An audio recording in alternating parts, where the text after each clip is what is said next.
Okay, hello, good morning, everyone. Or should I say good morning? Good evening, everyone. Not the morning. Okay, happy Sunday to you all. All right, welcome to our seminar for 2022. This seminar is going to be a revision. All right, so welcome, everyone. Today will be a revision for chapter 1. All right, so I hope you have your notes ready. We are doing our revision on this. All right, we are just doing revision for chapter 1 today. We are not doing chapter 2. Chapter 2, we will be doing it on our normal class. Okay, so if you're from my normal class, we will be doing revision then. Okay, so this is for your exam. I believe your exam should be on the end of May or around the beginning of June. All right, right before your holiday, I guess.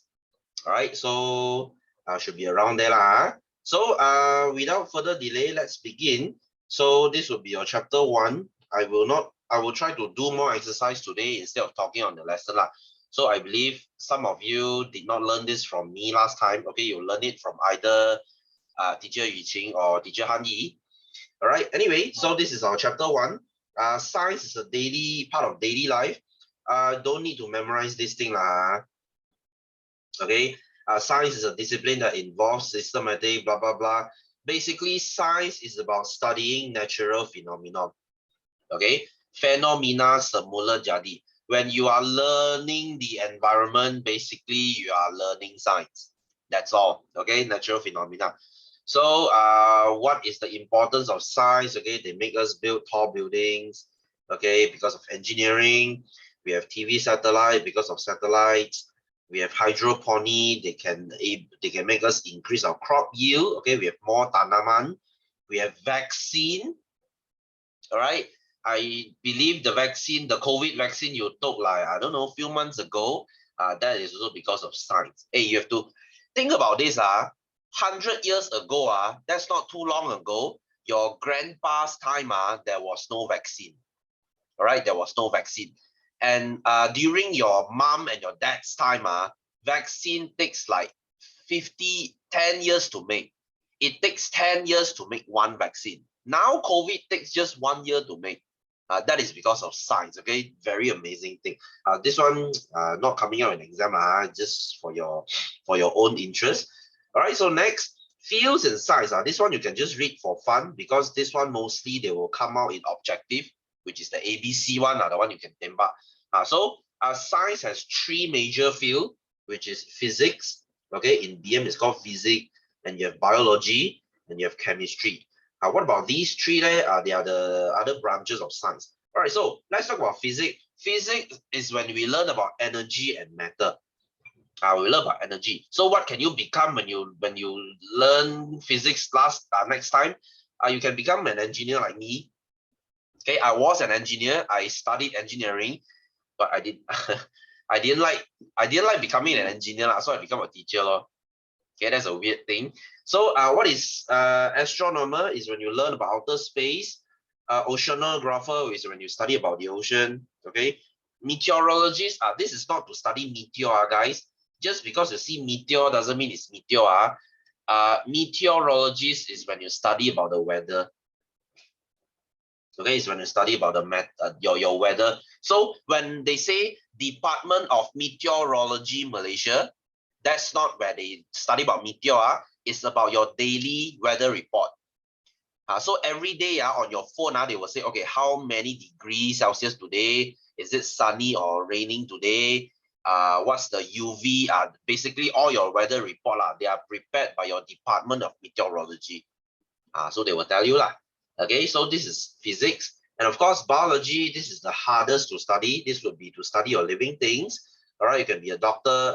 Botanist is when you study plants. Zoologist is when you study animals.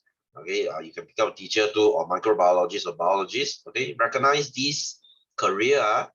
They will ask you in, basically this is quite common sense lah. I mean, when you see doctor, you know it's biology lah. And of course, chemistry is when you study matter. Okay, mixing stuff becomes something. So you can become a pharmacist, oceanographer also. Forensic.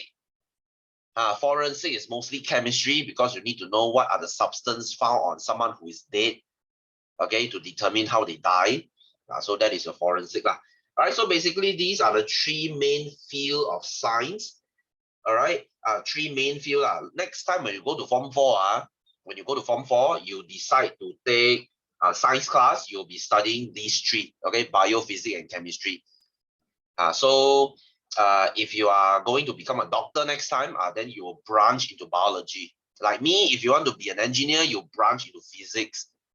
But somehow they are quite related. Okay, you might say so. Then how about geology? This one, geology. Geology is actually a branch of physics. Okay, so inside physics, there are a lot of physics. Geology is one of it.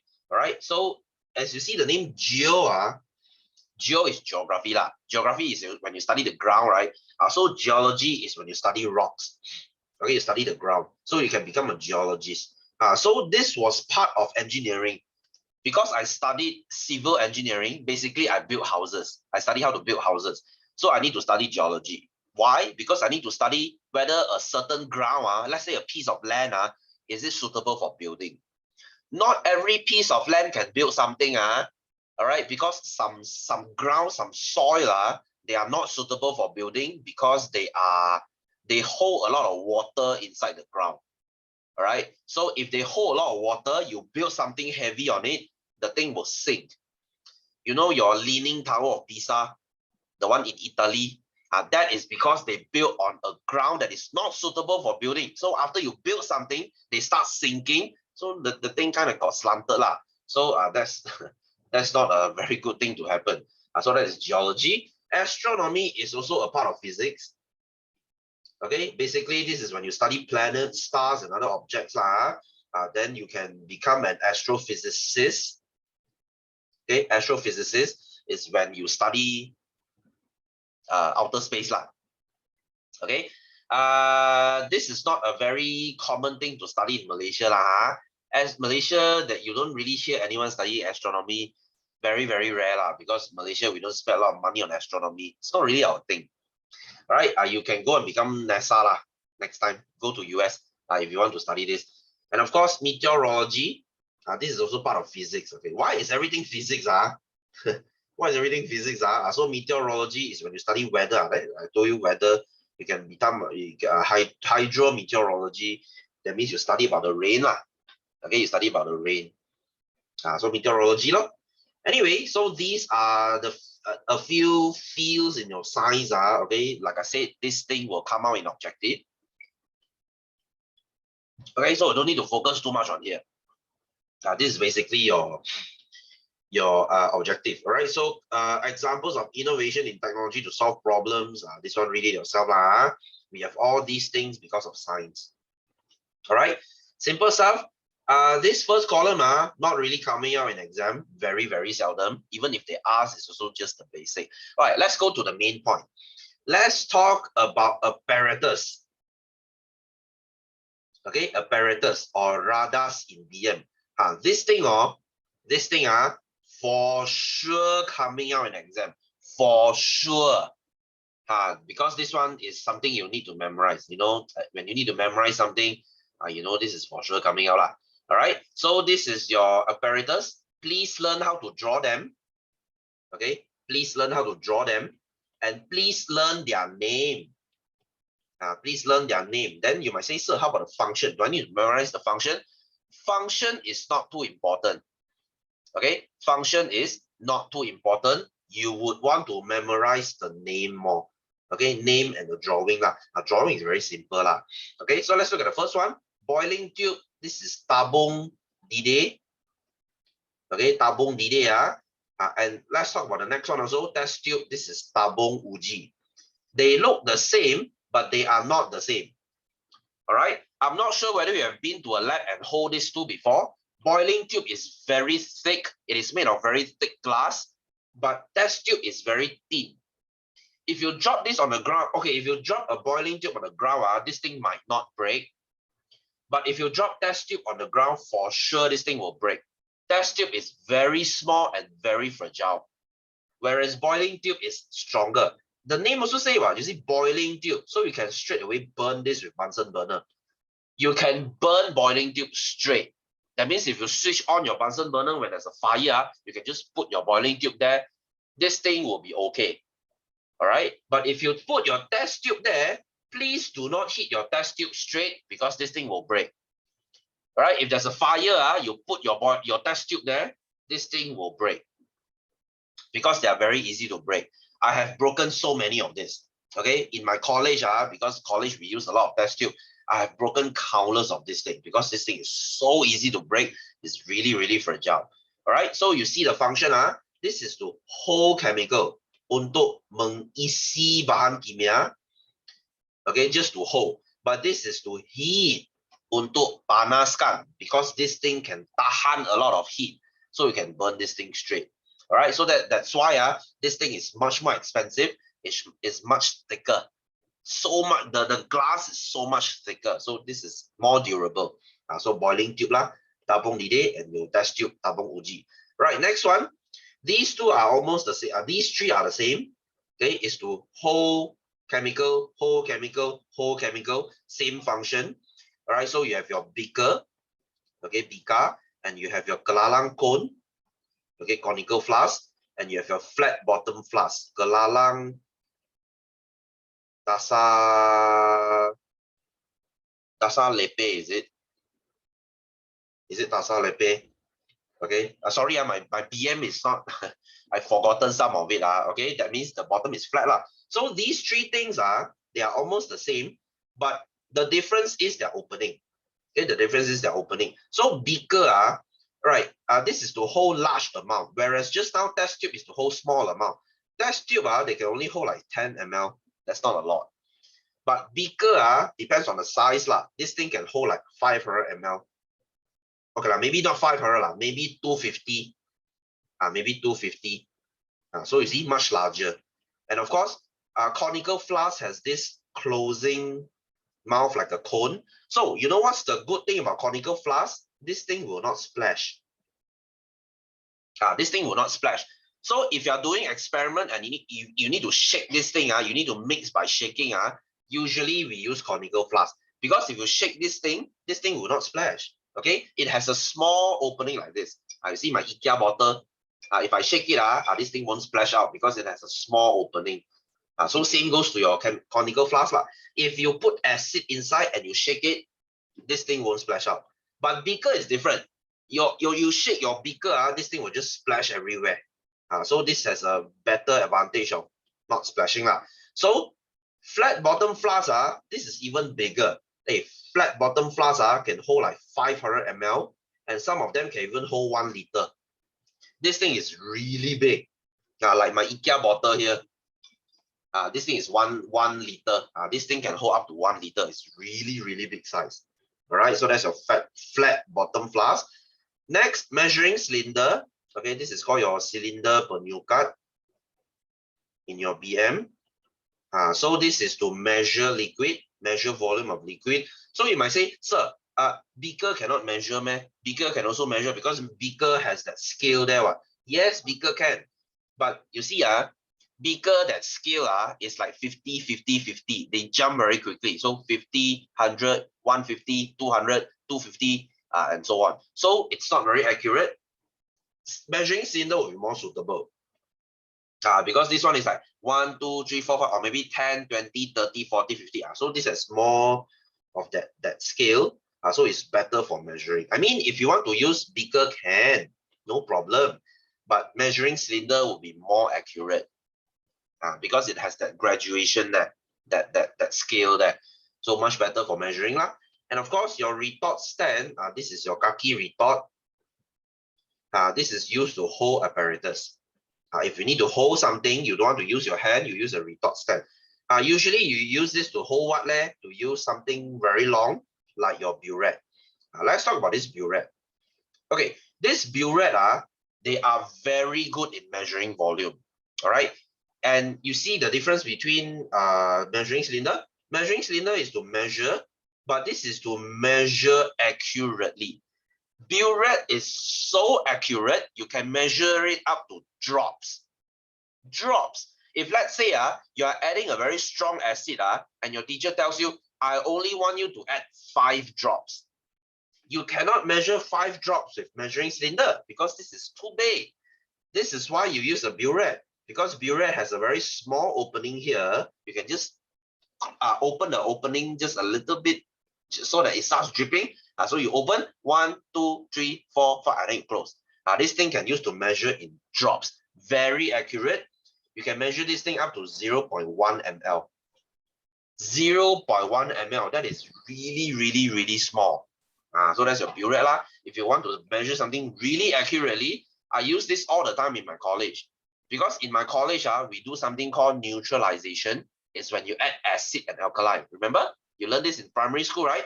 When you add acid and alkaline together, they become neutral. So if I want to add acid in a very small amount, we use this.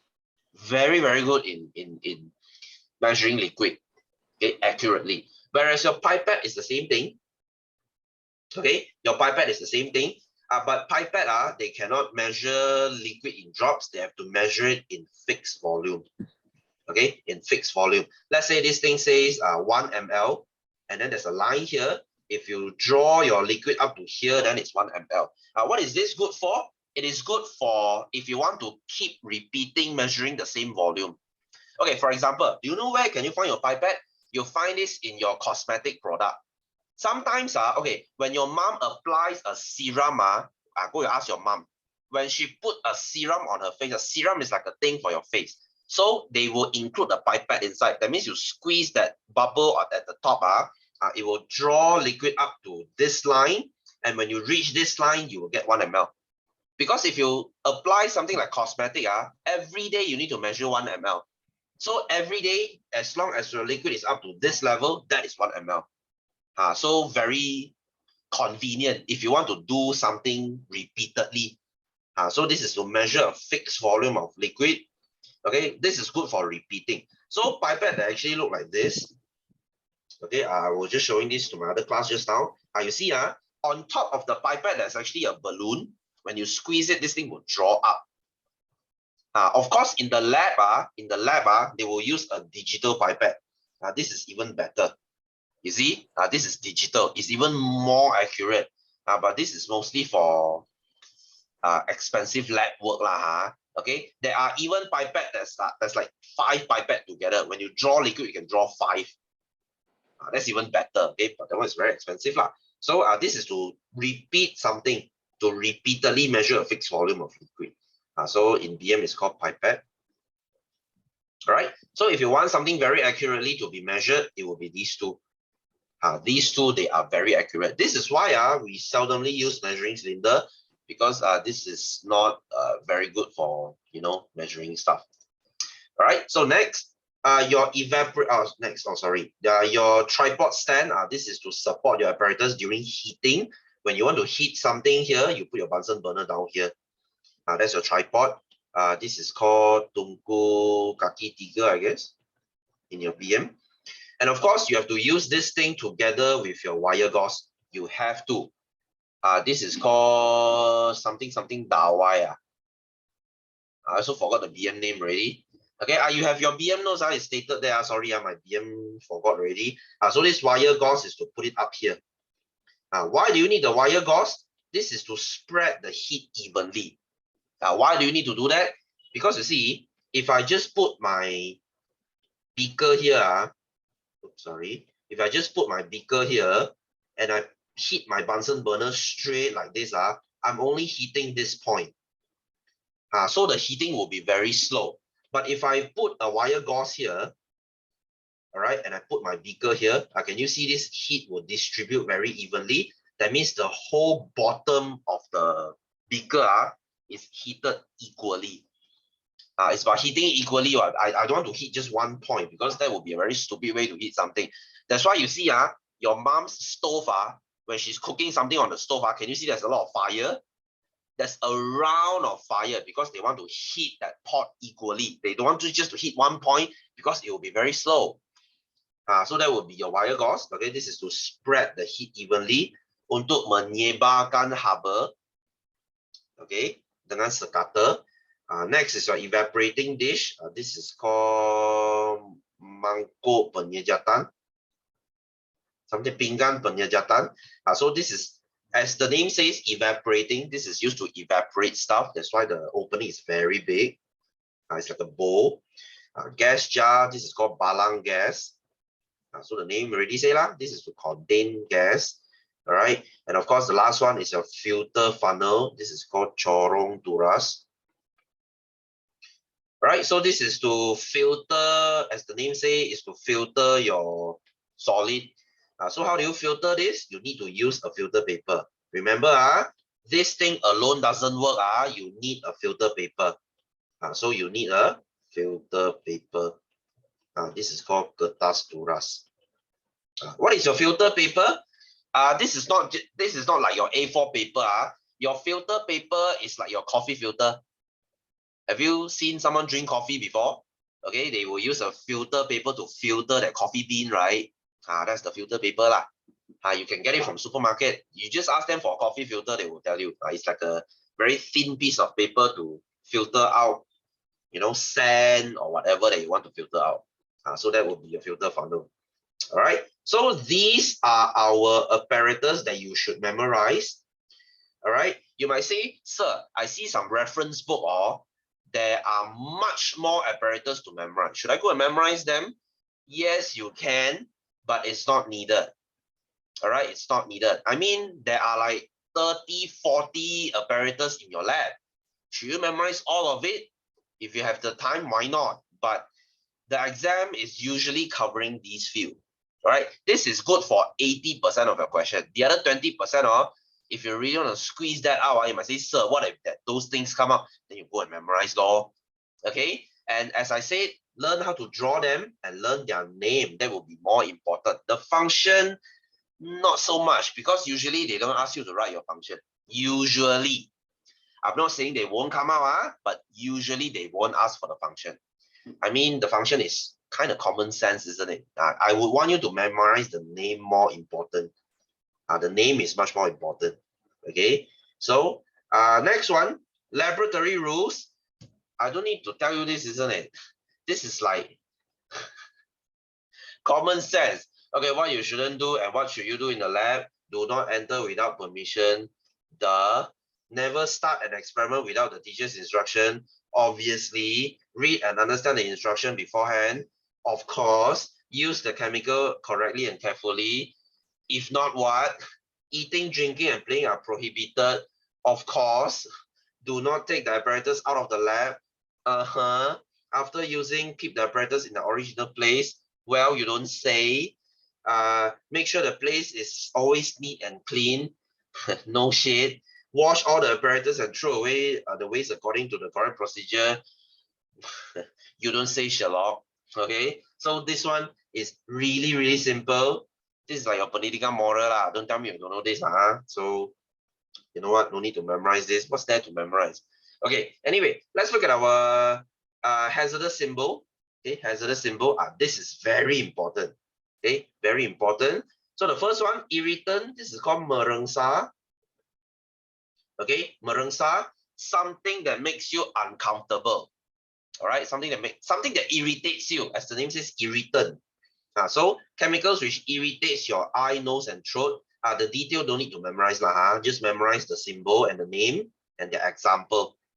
Just memorize these two parts. Will do. This middle part, not important. Okay, not important.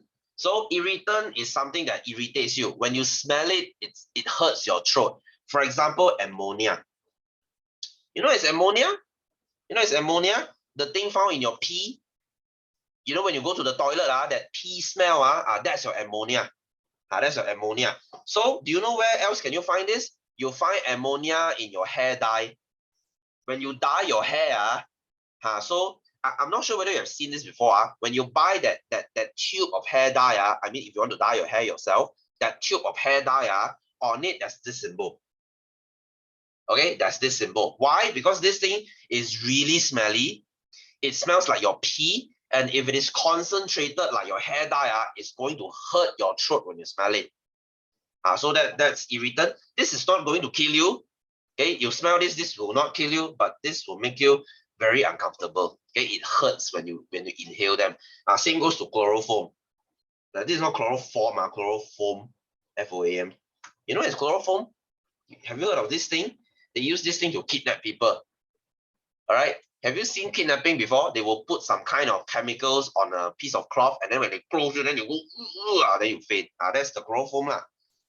This thing is used to melt plastic. This thing is really smelly. Okay, that's why you faint if I cover it with your mouth. So that's your chloroform. Chloroform and ammonia, especially ammonia. This thing stings, man. Okay, when you open ammonia in your lab, immediately your whole lab will smell like pee. Obviously. All right, next, radioactive. In BM is also called radioactive. This is something that produces radiation. Okay, radiation. So if you have been to an X-ray before, have you get an X-ray before? If you get an X-ray, outside the X-ray room, they will put this thing because X-ray is radioactive. You don't get X-ray for fun because X-ray is going to put radiation in your lungs. If you do it enough times, you will get lung cancer. Oh, at the dentist too. Yeah. Oh, Joshua, you have been to the dentist, is it? Usually, if you get X-ray at dentist, that means you are getting your braces. Usually it's like that lah. Okay, that's cool. So that's why there's a radioactive sign here lah. So where do you get this from? You get this from uranium and plutonium. Guys, have you heard of uranium before? No, you do not have this in school. Do you know what is uranium for? Uranium is for making nuclear power plant, or it's used to make bomb. All right, your nuclear bomb is made from uranium. So you don't find this in school. Why else would you get this in school? Okay, I've actually before. Oh yeah, wow. Suen, are you okay? That means you get concussion, is it? Wow, seriously. If you need an X-ray on your head, that's quite serious already. So yes, this is for. Oh, your head is soft. Okay. Hope you are fine now. Okay. Anyway, so this is your uranium. You don't get this in your lab. I mean, I wish I can see this lah. I've not seen one in real life, but I don't think your teacher is brave enough to show you this thing lah. Okay, so that's your radioactive. All right. Anyway, so next is your corrosive. This is mengakis. That means this thing can corrode your skin and corrode your clothes. This is usually in your strong acid and alkali. Okay, strong acid and alkali. Okay, what is strong acid? Strong acid is like your car battery acid. You know, it's car battery. You know, car battery, that box in your car engine. Usually every 2-3 years, your dad will change it because it gets really difficult to start your car. That battery inside has acid. That's strong acid. Okay, that's the concentrated acid. And of course, strong alkali is like your bleach. Okay, bleach. You know the bleach you use to wash your floor? That thing is a strong alkali. So they should put a logo like this here. Or you know that drain cleaner. You know what's a drain cleaner? Let's say now your drain has hair stuck in it. The water cannot flow down. You go to the hardware store, they will sell you a bottle of drain cleaner. You just pour that thing down. You just wait for 1 day. This thing will start sizzling like crazy, like then that thing will corrode all your hair away. Then your drain can be used like normal again. That thing is so damn freaking strong. Do not let it touch your skin. So that thing is very, very corrosive, strong alkaline. All right, so do not touch. Even sometimes you use your glove, your glove cannot tahan. That's how strong they are. All right, so anyway, next is your poison. This is racun. So different from irritant, this thing can kill you. All right, so for example, your mercury. Guys, mercury is very poisonous. Okay, very poisonous. You can find this thing in your thermometer. So if you accidentally break your thermometer and the mercury came out, do not clean this yourself. You need to call the fire department. You need to call the bomba. They will come to your school. They will clean it for you. Do not touch it because mercury can go through your skin and they will go to your brain. It's a neurotoxin. That means they are poisonous for your brain. You want to become stupid? Then you touch mercury. Okay, is cyanide part of irritant? Oh, Joshua, that's a very good question. Cyanide is here. Okay, wow, how do you know about cyanide? Okay, cyanide is a freaking strong poison. This thing, just a few grams can kill you in seconds. Oh, you too. Wow, interesting. Okay, do you know who used cyanide? Who used cyanide? Last time, cyanide was used by spies of the CIA. You know CIA? Last time CIA and KGB, the Russian spy and the American spy, they carry this thing all the time on themselves. So if they are compromised, if they are caught, they will just swallow the cyanide pill and kill themselves rather than them being interrogated. Okay. Yes, apple seed have cyanide, Joshua. That's a very good. That you know this. That's very good. But if you accidentally eat apple seed, you have cyanide inside. But don't worry, apple seed has very little cyanide. That's like trace amount, 0 point something milligram. I mean, unless you eat like 500 of it, maybe they can kill you. But who the hell swallows 500 apple seed? Okay, not very little, exactly. I mean, if you can swallow 500 apple seeds, I will worry about your stomach more. Okay, I mean, why the hell would you swallow 500 seeds? Okay, anyway, so that's your poison, and same goes to your chlorine. This is also very poisonous. Your bleach only has 10% chlorine. It's already strong enough to wash your skin away. So you imagine 100% chlorine, this is a gas. Okay, they actually use it in the First World War to kill people. It's called mustard gas. Very lethal, very nasty. So this is a poison. All right, so explosive is meletup, mudah meletup. So as the name says, this thing can explode very easily. So you can see this in your hydrogen gas, okay, or your butane gas. Butane gas is your cooking gas, all right. So they are explosive, and of course flammable, mudah terbakar. Guys, this is a little bit different. This is a little bit different. Just because something is explosive doesn't mean they're flammable. Flammable is something that can catch fire, not explosive. For example, alcohol.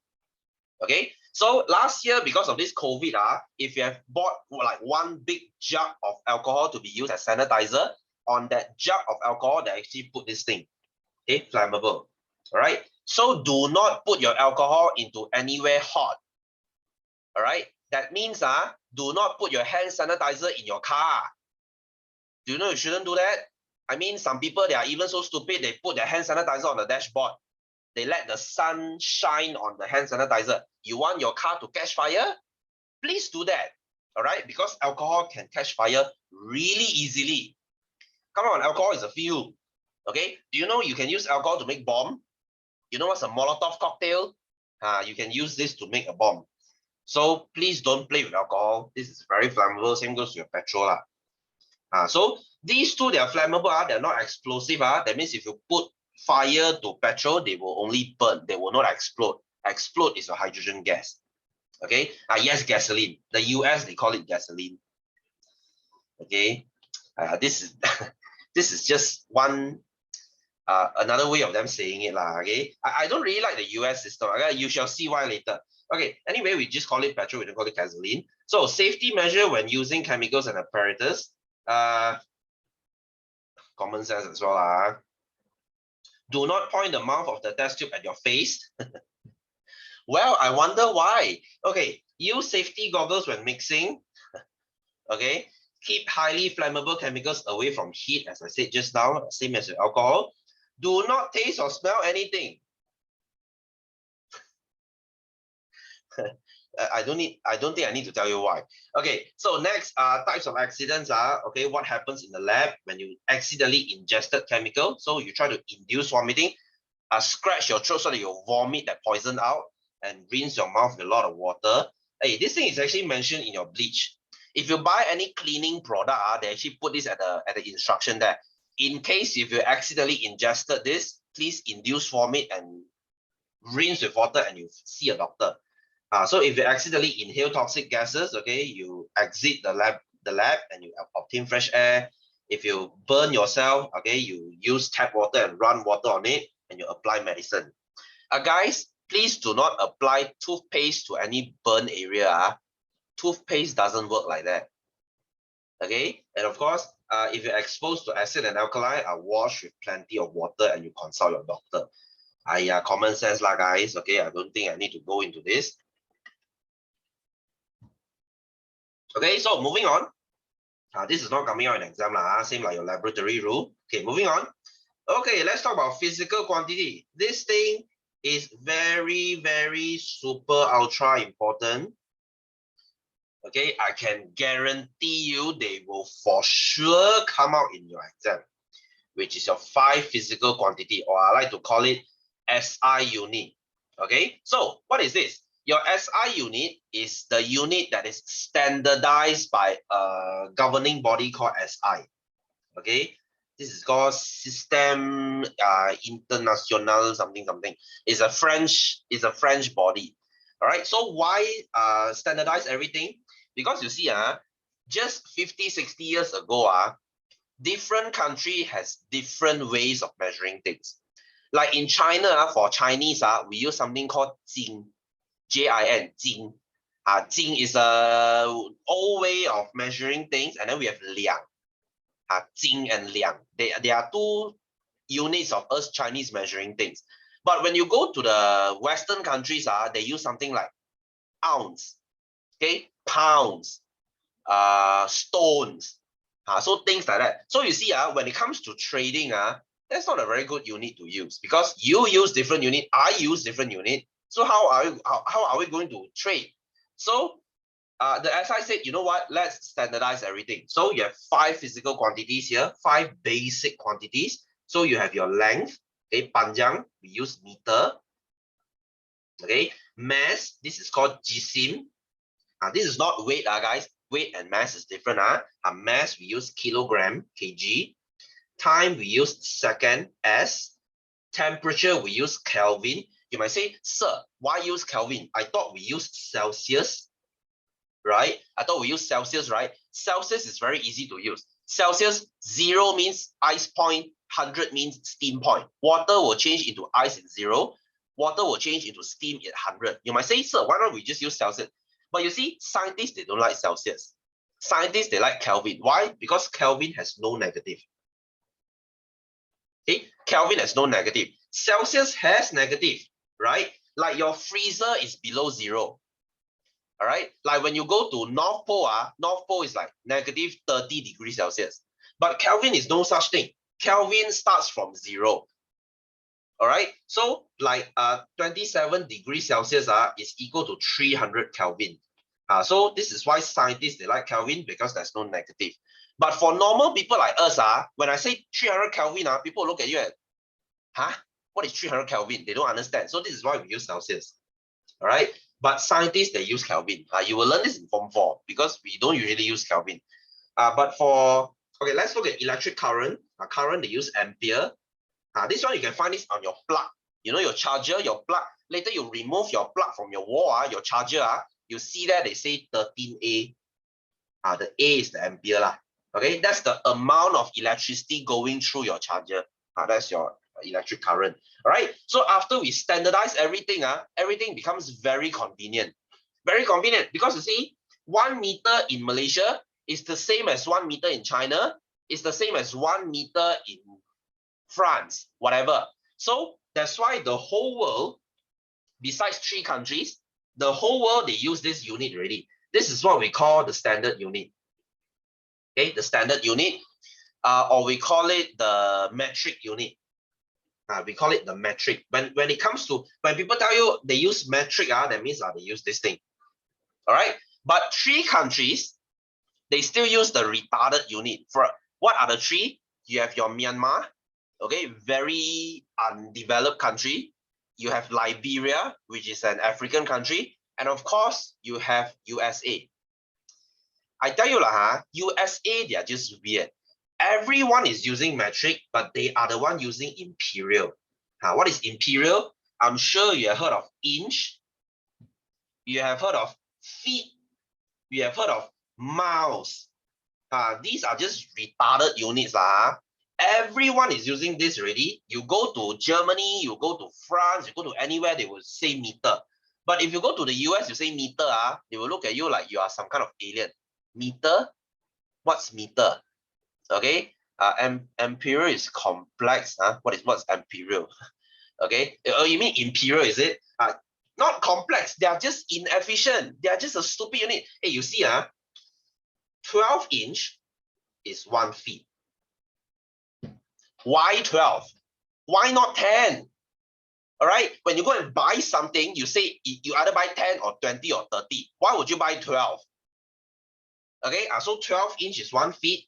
And you know what's even the worst? 4280 feet is 1 mile. Like, go home, bro, you are drunk. What the hell is this? What the hell is this? Hey, last time when I study engineering, there's the US version and there's the world version. The US version, they all use this stupid retarded unit. Okay?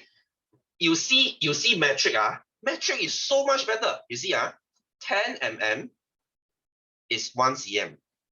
Okay? 100 cm is 1 meter. 1000 meter is 1 km. Why not use this? Why not this? It's all 1 and 0. Isn't this better? What's this? Why 12? I can never understand this shit. Why 12? Okay, this is for boomer one. Okay, for boomer one. You go and tell those auntie, uncle, oh, auntie, I'm 175 cm tall. They will say, 175 is what? Tall or short? Oh, when you say 5 feet 9, they say, oh, okay lah, 5 feet 9 is okay lor. What kind of stupid unit is 5 feet 9? 175 cm lah. Why is it so hard? Okay, when they buy house, they also use the same thing. Oh, this house is 20 feet by 60 feet. What the hell is feet? What the hell is feet? Your feet and my feet is different. How are we the same feet? So this is just retarded unit. That's why everyone moved on. Every country they moved on, they use this. Besides the stupid American. And you know what's the best part? The Americans, they use this and they are proud of it. We stupid, we proud. The Americans, they're very proud. They say, you and your metric system can go to hell. We use our imperial. Hey, you know this thing actually caused a crash? You know, it caused a crash. Last time, NASA, you know NASA, the space agency where they send when they send spaceship to outer space, there was a year they sent a spacecraft to Mars, and the thing freaking crashed. A few million gone down the drain because they converted this thing wrong. And ever since that point onward, they started using metric. This is just so much easier, right? Why not just use this? NASA lost money. Yes, exactly. So you see, this is why NASA, they also use this already. Nobody uses this anymore unless you're a stupid American lah. Okay, and American, they don't even use Celsius. They will use Fahrenheit. I don't know whether you heard this thing before. They use Fahrenheit. So for us, we say, oh, today is really hot because it's 40 degrees out there. But the Americans, they will say, today is so hot, it's 100 degrees out there. When I first heard this thing, 100 degrees, I was like, 100 degrees? You should be boiling already, isn't it? Oh, turns out that's Fahrenheit. 100 degrees is around 40 lah. Why? Why do you have to be so different? Just because you're different doesn't mean you're better. Come on. So please don't use this. Please don't use this. This is just a stupid unit. Okay. Who the hell comes up with 4280? Are you like drunk? The scientists must be drunk when they convert this thing. Goodness me. Okay. Anyway, so this one you memorize. You have to memorize because this is really something really simple. I have to take an emergency landing because someone. Oh yeah, I heard that story before too. Okay. Wow, Joshua, you watch a lot of YouTube, huh? Good for you. Because my YouTube is also all these same videos one. I mean, boring for some people lah. Boring for some people. When my wife go through my YouTube, she will say, hey, why your YouTube so boring one? Why is it all educational? Why is it all geeky stuff? Okay, because I'm a geek. I watch all this stuff one. Hey, that makes two of us. Okay, so next is your prefix. This one you can no need memorize lah. Very seldom coming out in exam. I mean, you can go and memorize, but I wouldn't suggest it. I mean, kilo, mega, and giga, you learn this in computer terms. What is a kilobyte? What is a megabyte? And what is a gigabyte? So every one level, you add power of 3 lah. You times 1000. Okay, so you want to memorize this or you don't want to, I wouldn't suggest lah. This is not very important. Don't waste time. Okay, I mean, in exam, they could ask this, but it's only like 1 or 2 marks. Do you really want to really get this 1 or 2 mark? I mean, Even if they ask, they will ask something like this. Hello, kg to gram. You don't tell me you don't know how to convert kg to gram. I will kick you back to primary school. Okay, when you have done your maths question, you have been converting this thing for, I don't know, 3 years, 4 years. You have been learning this thing since what, standard 2, I guess. You don't know how to convert this. Walao, shame on you. Okay, so length is your km, meter. We don't really use dm. This is decimeter. Okay, we then of course cm and mm. You know how to convert this. Come on, and of course time. Don't tell me you don't know how to convert time. Okay, so this is really simple. All right, so what is the importance of SI unit? This is to keep everything standard so that we can communicate at an international level. So we are just trying to make everything simple. This thing makes everyone's life easy. All right, so anyway, let's go to 1.4. All right, so let's study about measuring instrument. So what do you use to measure length? You use a ruler. I don't like to call this ruler. I call this a meter rule. All right, you should call this a meter rule or a measuring tape. Okay, and of course, how do you measure your mass? You use your lever balance or your triple beam balance. I'm sure when you go to your lab, your teacher let you use this thing. They are a pain to use. Nobody use this thing anymore because this is just plain stupid. You have to adjust this stupid thing here and there so that this thing becomes normal. Hello, just use this lah. Just use a digital one. Come on, this is so much easier. This is like dinosaur technology already. Nobody uses this anymore. Same goes to your lever balance. Okay, this is your mass. Time, you use your stopwatch. Hey, come on, even stopwatch, they don't use this stopwatch anymore. This is like your grandpa's era stopwatch. We already start using this. The digital one. Even the one in your phone is digital. Okay, you might say, sir, why change everything to digital? Why change everything to digital? Because digital is so much more accurate. Digital is so much more accurate. Even if you buy a car nowadays, if you buy, okay lah, maybe not a cheap car, maybe Myvi is not. But if you buy something like a Toyota or a Honda, you buy like a Volkswagen, you buy like an Audi or BMW, so you look at their meter, everything is digital now. Everything is digital. Even if you go to your petrol station to pump air, you know your tire, you need to pump air one. You go to petrol station, even they are using digital meter there already. They don't use that needle, we call it analog. We don't use analog anymore. This is analog. Because this is not very accurate. Digital is still more accurate. That's why everything now is digital. So that's why we don't use this thing anymore. Okay, I forgot to mention this. What is your parallax error? Okay, this is called Rayleigh parallax. What is a parallax error? Parallax error happens when you read any ruler or any meter at the wrong place. You should always read something right at the 90 degrees, which is called perpendicular. Okay, you should not read it at the side.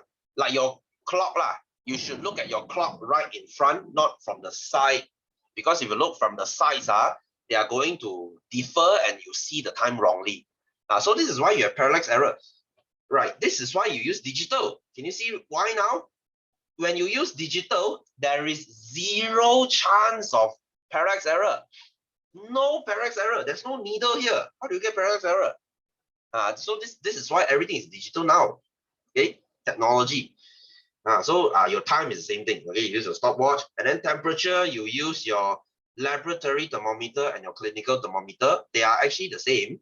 It's just that clinical thermometer is much shorter. Okay, and of course, the laboratory thermometer is much longer. Hey, come on guys, we don't even use this anymore. We don't even use this too anymore. What do we use now? We use a infrared thermometer. Ayo, you know your COVID, every time you go into your mall, you need to scan your forehead using this thing. Why use this? Because this is even better. Okay, you see, technology. Hey, can you imagine, you go into your mall, the security guard measure your temperature one by one using a thermometer like this. How long will it take? You imagine. Okay, they use thermometer, they put in your mouth, and then they say, okay, 37, okay, you may go in. Next person, they put the same thermometer in their mouth again. How long would it take? See, that's why technology is awesome. Now I just scan less than 1 second, I know your temperature. So that's your temperature. Okay, next, electric current, we use something called an ammeter. Because the unit is called ampere, so this is why it's called ammeter. So also parallax error okay, when you have when you read this needle at the wrong place, you get parallax error. So same goes to your water. You should read at the parallel level. If not, you'll get parallax error. So you should read your water at this point, the middle point. This curve here is called meniscus. Okay, meniscus. Same goes to your mercury. If your mercury, they look like this. You also read at the middle point. This is also called a meniscus. You should always read any liquid at the meniscus, not the side. Not the side. Right? So make sure your eye is parallel. Make sure your eye is parallel. Okay, this is to prevent parallax error.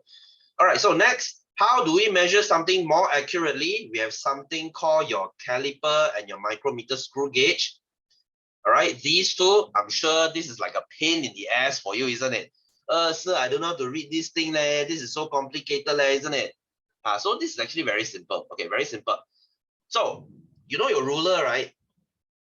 You know your ruler, right? Your ruler can only read up to 0.1 cm. Okay, because one small division, okay, the ruler in your pencil box now, the ruler you use, the smallest you can read is 0.1, right? So this is 10 times accurate because this can read up to 0.01 cm. You see, 10 times more. This is 0.1, this is 0.01. Much, 10 times more accurate. And then your micrometer screw gauge compared to this is 10 times even more accurate because this thing can read up to 0.01 mm. So this is 10 times better than your ruler. Micrometer screw gauge is 10 times better than your vernier caliper. So in comparison, compared to your normal ruler, this thing is 100 times more accurate. I can read something 100 times smaller. So this is like the most accurate thing you can use, the most accurate ruler that you can use. This is called your micrometer screw gauge. In BM, it's called Tolo screw micrometer. Okay, so very easy lah. So why am I writing to there? Okay, micrometer. So vernier caliper, they use 0.01 cm. Your micrometer screw gauge, they can measure up to 0.01 mm. A quick way to memorize. This is micrometer, right? Mm, right? So we have your mm here. Mm, micrometer. That's how small they are. All right, so how do you read this? Very easy. You read the big scale first. Only you read the small scale. Okay? Big first, small later. This is very easy to understand. It's just like you reading your scale. All right. When you stand on your weighing scale, let's say today you are 60.5 kg. Let's say, do you read the small one first, 0.5 first, or you read the 60 first? Of course, you read the 60 first, right? You read the big number first, only you read the small number. So same thing, same goes to this ruler. You read the big number first, only you read the small number. Very, very simple. Okay, so how do you read your small, how do you read your big number? You look at this zero, where does it stop? You read that thing behind. So for example, this thing stops here. So the behind one is 3.2. So that's your main scale. Main reading is 3.2 cm. And then your small scale, you see which one lines up. So now the third line lines up, the rest, okay, you will only get one line up. You won't get like two for sure. Okay, you will only see one line lining up. So in this case, it's 0, 1, 2. So your scale is 2 here. So this is 0.02. Remember, because this is 0.01 cm, the smallest is 0.01 cm. So now you have two division, so you have 0.02 lah. So you add these two together, you get 3.22. That's all. Okay, that's all. If you do this enough times, you don't even need to write this down. You don't even need to write this down. You just go like 3.22. Straight away you can know. So this is about practice. The more you practice, the faster you become. So this is not difficult. Same goes to your micrometer screw gauge. It's the same thing. So you read your main scale first. You read the big number first. Then you read your small number. So this is like 1, 2, 3. This is 3.5 lah. The big number is 3.5. And then where does it point to? This middle line, it points to 38. Okay, which means 0.38 lah. So you add 3.5 plus 0.38, you get 3.88. That's all. Okay, it's just that one I'm using cm, like I said, and another one I'm using mm. Right? That's how simple it is. Okay, so let's talk about error, shall we? Let's talk about error. Sometimes when you reset this thing to 0, in good case, they will return to 0 like this. But let's say you drop this instrument before. Okay, let's say you drop this instrument, this thing will become inaccurate. So when you return back to 0, if this thing doesn't line up, this is what we call zero error. Zero error. Zero error is when this thing, they don't line up. Okay, they don't line up. This is called zero error. If this thing is towards the front, you have extra reading. You have extra reading. This is called positive zero error. You see, I have a positive 0.01. I have a positive 0.03. I have extra 0.03. I have extra 0.01. So this is called positive zero error. And if this thing is going backward, I have less reading. So this is what we call negative zero error. So in this case, this is 0.06. You might say, sir, I thought this is 4. 1, 2, 3, 4. Why is it 6? Because negative zero error, you always read from behind. Okay, so in this case, it's 1, 2, 3, 4, 5. Oh, wait, you start from 0, right? Sorry. So 0, 1, 2, 3, 4, 5, 6. This is the 6th line. Okay, the 6th line. So for zero error, you always start from the back. Start from the back. Okay, so same goes to here lah. You start from here, 0. Okay, 1, 2. Okay, 0, 1, 2. So this is 0.02. You start counting backward. Same goes to here. You start counting backward. So in this case, your negative zero error will be negative. Because it's negative, you get less what? So this is a negative zero error. So what happens now? To get your actual reading, to get your actual accurate reading, you have to minus off your zero error. You always minus your zero error because I have to cut away my error. So I minus my zero error. So you might say, sir, how about if my zero error is negative? Then you minus negative. For example, 3.88, you minus negative 0.02. What happens? Negative, it becomes positive. So now it becomes 3.88 plus 0.02. You get 3.90. I don't care whether this is negative or positive, you always minus off your zero error. Always minus. Okay, just put it in your head. You cut off error. You minus off error. I don't want error. That's why I minus it off. That's why it's always minus zero error. All right. So you might say, sir, why will this thing will have zero error left? Like I said, if you drop this thing before, this thing will run. The thing will lari. Any instrument, especially if they are very accurate and very sensitive, you drop them, they are for sure going to run. All right. So for example, okay, any of you learn piano here? Any of you learn piano here? So if you move your piano, let's say you move house, you shift your piano to the other house. So I'm sure you know that as well. So if you move your house, your piano will be out of tune. For sure. No matter how careful you carry your piano, you move your piano. I'm sure the first day you buy your piano, when they move it to your house, they have to ask the tuner to come and tune your piano. Okay? Because as long as you move an instrument, you have to tune it. Right? So same goes to here. This is called calibration. You have to tune it. Because for sure this thing will run. Oh, you stopped during lockdown. Oh, okay. So do you plan on starting it back? Yes, you need to get a tuner and cost money. Yeah, of course. It's same like your guitar, because I used to play guitar. So when you change a new set of strings, you need to keep tuning it because the thing will keep running out of tune. So same thing here. So do not drop this thing.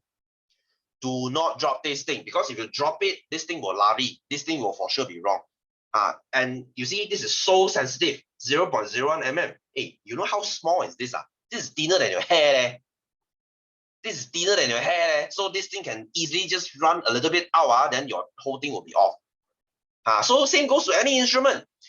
Same goes to any instrument. Like if let's say you play trombone, you know what's a trombone, right? That's a long trumpet. If you happen to slide that thing out and drop it on the floor, the whole thing will be out of tune.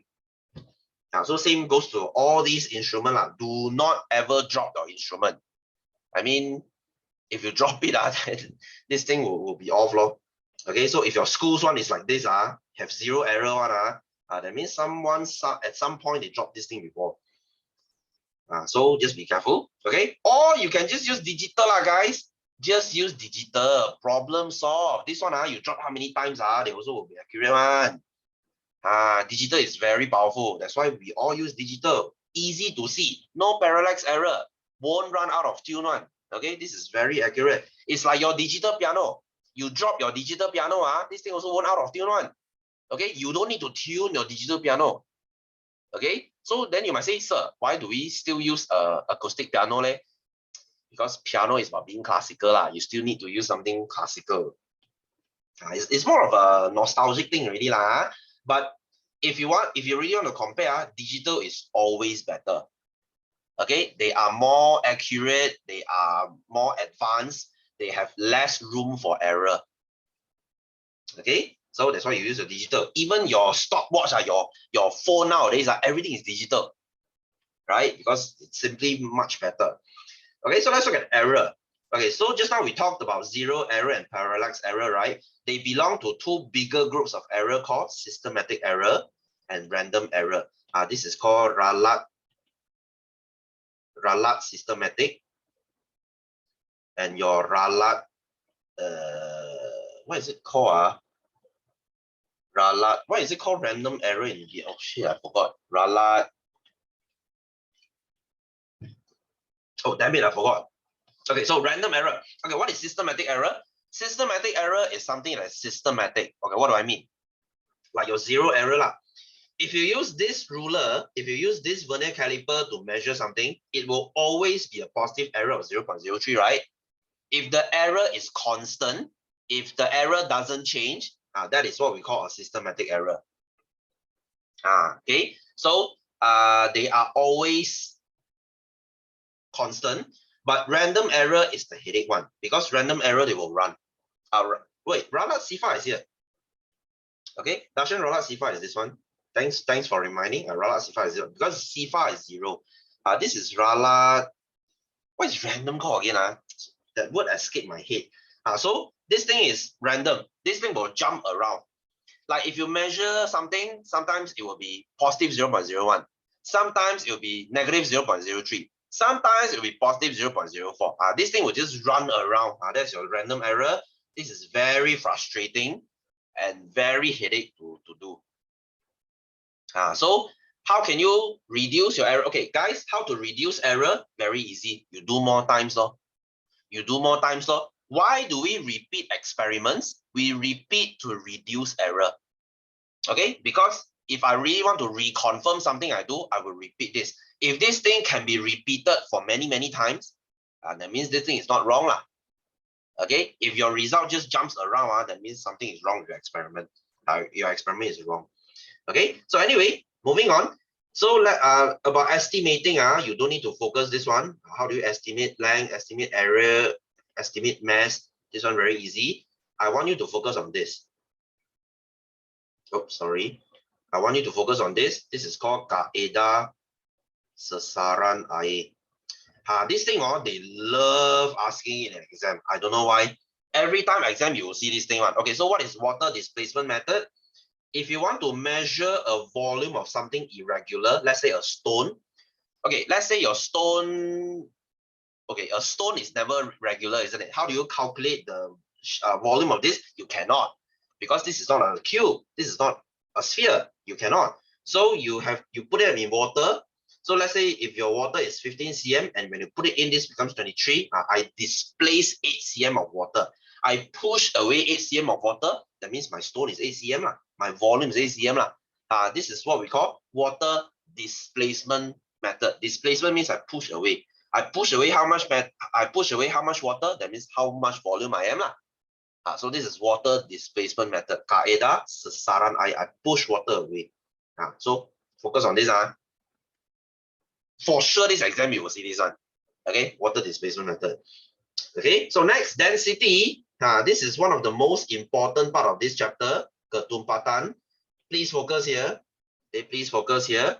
So the density formula is mass divided by volume. They did not write the definition here, but if you want, you can write this down. So if they ask you what is density, density is mass per unit volume. Okay, jisim per unit isi padu. Mass per unit volume. So if they ask you what is density, you write this, mass per unit volume. What does it mean by per unit? Per unit means divide lah. All right, mass divide volume. You see, mass divide volume. Usually in exam, they will give you this formula. They will give you this formula, so don't worry. Usually they will give lah. I mean, if your school wants to trick you, then they won't give you this law, but usually they will give lah. Okay, so if something is less dense, they will float. Kurang tumpat terapung. If it is denser, they will sink. Lebih tumpat tenggelam. So very easy lah. So as you can see, water is 1. If it is lighter than 1, it will float. If it is heavier than 1, then it will sink. Really easy. So how do you calculate this? Always remember that pyramid. Okay, that pyramid. You have your mass at the top, you have volume here, and you have density here. All right, so what do you need to know this? Because if they want you to find density, you cover your density. That would be mass divided by volume. If they give you the mass, if they want you to find the mass, okay, cover your mass, now would be density times volume, side by side. Okay, if they want you to find the volume, that would be mass divided by density. So easy, right? So you know this pyramid, then you know which to use. All right, so in this case, mass divided by volume, 90 divided by 50, you get 1.8. Simple, nothing much to say. So that's your displacement, water displacement method again. So phenomena, so ice float on water because they're less dense. Helium balloon float because they're less dense also. Timber float on water because timber is less dense than water. Timber is kayu. Okay, timber is kayu. Wood will always float on water. Okay, so moving on, the last part, the step in your scientific investigation. Okay, you start with a problem, then you make a hypothesis, you control a variable, plan and conduct an experiment, collect data, analyze and make conclusion. Okay, I want you to pay close attention to your variables. Okay, so let me repeat this again. You have 3 variables. You have your manipulated, okay, dimanipulasikan, and you have your responding, bergerak balas, and you have your constant, which is called dimalakan. So do not get this thing wrong. In an experiment, variable is the most important. If you get your variables wrong, your whole experiment will be wrong. All right? Because if something so simple like your variables, you can get it wrong, that means you don't understand the experiment. Okay? So manipulated is something that you can control. Responding is something that the experiment gives you back. Constant is something that you don't change. Remember, you always only have one manipulated. I just call it MV, guys. MV, RV, and CV, because I don't want to say something so long. You always only have one MV. You don't have 2 MV, because if your experiment has 2 MV, then your experiment is wrong. Because usually we only investigate one thing. Okay, for example, I want to experiment, is salt better for my curry or is soy sauce better for my curry? So I make 2 pots of the same curry. One I put soy sauce, one I put salt. The rest cannot change. I cannot say this pot I use brand A curry powder. This one I use brand B curry powder. Now I'm changing 2 things. The whole experiment is wrong. Okay, I cannot one side I put mutton, one side I put chicken. Then the taste will be different. Then the whole thing will be wrong. So the only thing I'm changing is soy sauce and salt. The rest, nothing changes. Same amount of curry powder, same amount of water, same meat, same everything. So same goes to experiment. You only have 1 MV. 1 MV. So when it comes to hypothesis, you know how to do lah. Okay, it's like a more, less. The higher the MV, the lower the RV. So hypothesis is based on your MV and your RV. So if your MV, RV is wrong, your hypothesis will be wrong. Okay, remember this. So if your variable is wrong, everything will be wrong. Everything will be wrong. Your experiment will be wrong. Your data will be wrong. Your analysis and your conclusion, everything will be wrong. So variable is the most important of your experiment. Okay, so that will be it for our revision for chapter 1. Let's go into our exercise. Okay, I try to cut this thing as short as I can. Okay, let's go into our exercise. All right, if you need to watch the replay of this, I'll put it in Google Classroom. I mean, if you're from my branch. All right, if not, you have to request it from your tutor.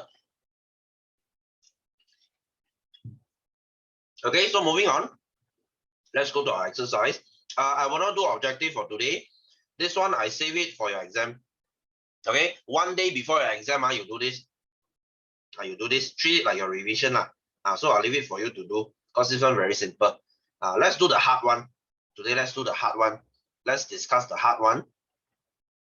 All right, so let's look at question 1. This is page 7. All right, so diagram 1 shows 3 careers related to science. So you have botany. Botanist is biology. Okay, I don't know how can people study this, guys. I don't know how can people study about botanist. I mean, plant is a very boring thing to study. Now you are a plant doctor, basically. Okay, it's like if I have a durian plantation, if all my trees are not feeling well, I have to hire you. Okay, can you come and look at my trees, see what's wrong with them? That's a very freaking boring thing to study. Okay, not my style. I mean, if you want to become a botanist, all the power to you. But that's not my thing. I can never find plant interesting. Okay, so engineer is physics. Okay, forensic is chemistry. Right, very easy. So define science. This thing don't need to memorize lah. Science is the study of natural phenomena. Okay, that's the only thing I know. Phenomena. So kajian tentang fenomena semula jadi. Okay, basically we study our nature lah. Okay, we study our nature. Science used to be called philosophy. Last time, during the ancient Greece time, there was no science. Everything was about philosophy. Only then they branch out from philosophy. Now only we call it science. Okay, so do you need to write it like your notes here, like this? Oh, it's a discipline that involves systematic observation and blah, blah, blah, blah. You see, natural phenomena is my keyword already lah. Okay, so that's the only thing you need to know. All right, don't memorize your definition. This is not Pendidikan Moral. Have you studied Pendidikan Moral? Don't you find it a very stupid subject? You just memorize all this stupid definition for no reason. Hey guys, the definition for Pendidikan Moral you studied this year, you'll be learning the same thing in Form 2 and Form 3 and Form 4 and Form 5. In SPM, you go to your exam memorizing the same thing. You study the same stuff for 5 years and you go for SPM. Same stuff every year. It's the stupidest subject ever. I don't know why are they not cancelling it. What do you have to learn from Pendidikan Moral? That's the most pointless subject ever. Don't ask me why. Okay, you are still learning it. Okay, anyway, so match the field of science. Okay, done it already. So diagram 1.2 shows a new butterfly species discovered by zoologists on Mount Kinabalu. One of the information required in this investigation is the area of both wings of the butterfly. So now you have, what are they trying to do? Okay, estimate the area of the wing if every square represents a scale of 1.1 cm. You know what? Count it yourself. Count it yourself. I'm not going to count it here because it's too time wasting. Okay, I'm just lazy. Okay, so count this yourself. Okay, so number 2. After an investigation on 2 butterflies, The zoologist found that the result obtained produced an improper data. That means this thing is wrong. For him to make a conclusion, can he alter the result? That means can he change the result? Let's say you're doing experiment. The experiment result is not according to what you want. Can you change the result? I usually do that. Okay, because I want to submit my homework. You want me to do the experiment again. I'm just too lazy for it. I just change the result. Okay, of course you shouldn't. Okay, of course you shouldn't. So give one reason and suggest the method that can be used to get a more reliable and accurate result. So can he change the result? No, of course not. Why would you change your result? It's like changing your exam marks. Let's say you get 50 in your exam, you change it to 80. Yay, you see now I got A. You're just lying to yourself. So can he change the result? Of course not. Give a reason. Okay, because the result would be false. The result is wrong. It's not true. Okay, keputusan adalah palsu. This thing is wrong. Hey guys, not every experiment will go to plan. Sometimes your experiment will be wrong. It's a normal thing because experiment is done by humans. We will make human error for sure. You have your parallax error, you have your zero error, you have all kinds of error. Maybe today your mood not good, then your experiment will be wrong. It could happen. All right, so how do you make sure that you can get a better result? You repeat the experiment. Okay, repeat the experiment. So mengulangi experiment. So if the result can be repeated, that means that thing is true. All right. So this is why, guys, listen. Sometimes to prove something to be true, it takes a few hundred experiments. All right. I know it sounds very exaggerated. Okay. For example, do you know last time, 50 years ago, people used to think cigarettes are healthy? Do you know that? People used to think cigarettes are healthy because people just think that, oh, cigarette is from a plant, what? Plant is from nature, what? Nature means good, lah. Right? That's what our mom believe, isn't it? I don't know about your mom. My mom thinks that way too. If something is from the nature, that means it's good. If something is human-made, like Panadol, Panadol is bad because Panadol is made from human. Can you say that Panadol is more harmful than cigarette? No. What kind of stupid logic is that? No, just because something is from nature doesn't mean it's good. Like I said just now, your apple seed has cyanide. Cyanide is good for you then? No. So last time, people used to think that cigarette is good for them. Until how do we come to a conclusion that cigarette is bad? How do we know that cigarette can cause lung cancer? Because we have done experiment for many, many hundreds of times. Okay, throughout like that 20, 30 years, many scientists have been repeating this experiment and they all get the same result. When people smoke, there will be more lung cancer. So they finally successfully proved that this experiment proved that the hypothesis is true.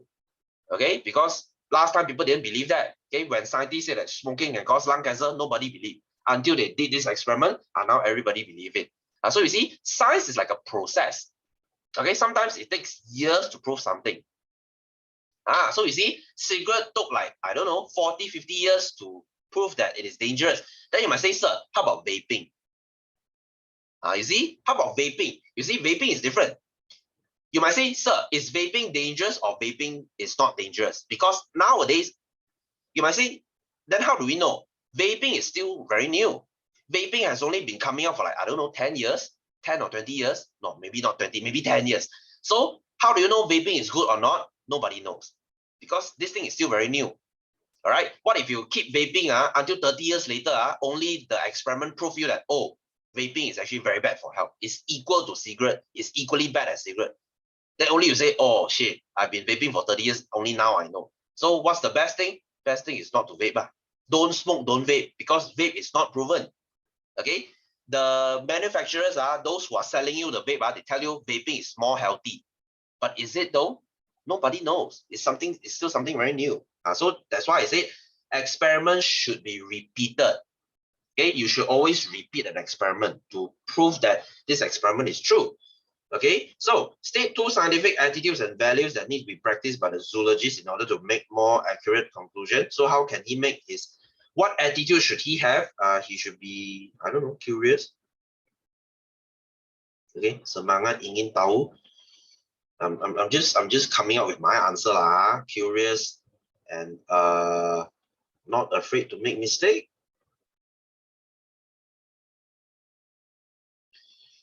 What is this? Pendidikan moral. Okay, tidak takut untuk melakukan kesalahan. Oh my God, what kind of question is this? Okay, anyway, moving on. So let's go to our question 2. Okay, I will try to zoom out so that you can see the previous question. Right, because I'm sure you guys are informed on your writing speed is not very fast. I understand. Okay, so I'll let you copy. So my handwriting is the best I can do. If you say, sir, can you improve your handwriting? I'll try. Okay.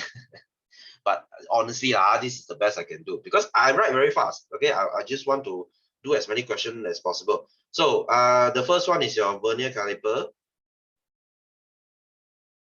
Okay, the second is your meter rule. Okay, or ruler lah, Tombaris meter. And then the next one is your micrometer screw gauge. Tolok screw micrometer.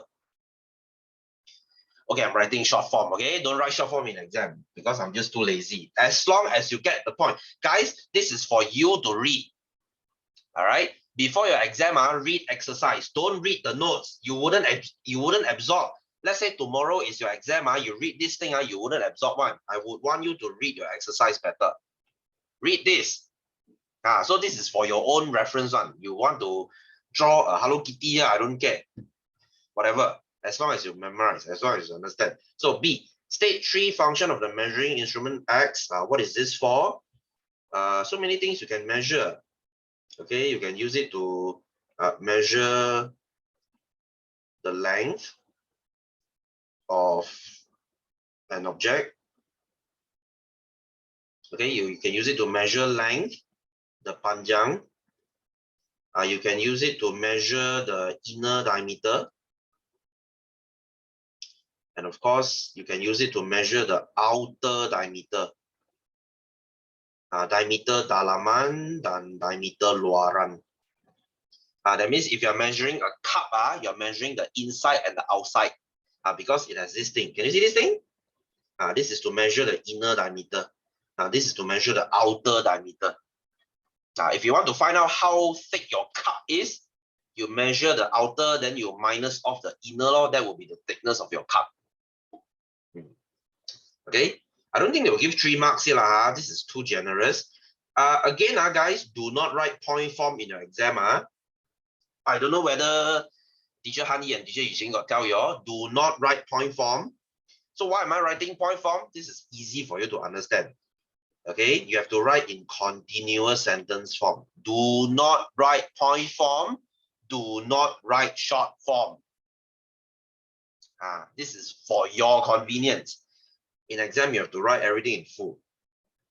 So next, C, which measuring instrument is the most sensitive? Sensitive mean in BM is called Perker. Sensitive means they can measure the smallest change. So that would be your micrometer screw gauge. Okay, because your meter rule can only measure 0.1 cm. Your vernier caliper is 0.01 cm. Micrometer screw gauge is 0.01 mm. This is very accurate. Okay, this is 10 times better. This is 10 times better. So the most sensitive would be your Z. Okay, don't write the name, just write Z. Okay, because if your name is wrong here, your point will be wrong here. So write Z. Okay, Z. So give your reason. Why are they the most sensitive? Because they have the smallest division,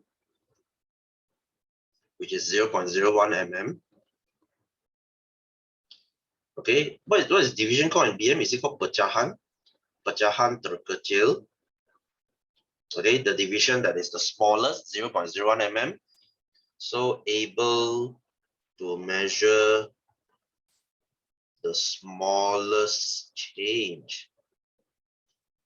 Okay, mampu menyukat change. What is it called? Change, perubahan. Okay, perubahan terkecil. So just a little bit of change, you can measure it.